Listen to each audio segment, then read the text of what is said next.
Our concern now is that the numbers leaving Libya dropped sharply yesterday. UNHCR has reported that the border on the Libyan side is now manned by heavily armed pro-government forces. We hope that free movement of people can continue. An OCHA-led joint UN assessment mission reached Benghazi yesterday. They report that humanitarian needs in the eastern part of the country are not major at present.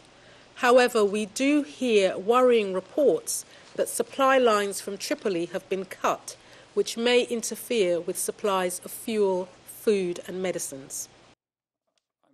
In recent days, the number of refugees reaching Liberia has risen to above 70,000. These refugees are hosted in 76 villages near the Côte d'Ivoire border. As the political and security situation remains unstable in Côte d'Ivoire, more refugees are expected to arrive in the coming days and weeks. We are also now increasingly worried about the deterioration of the humanitarian situation within Côte d'Ivoire itself.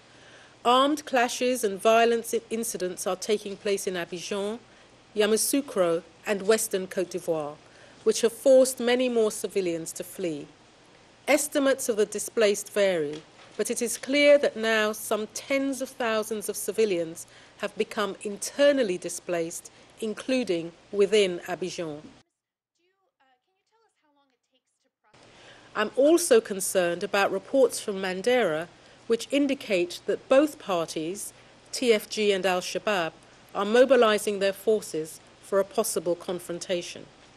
The reports of a rising number of civilian injuries attributable to all parties to the conflict is also of growing concern.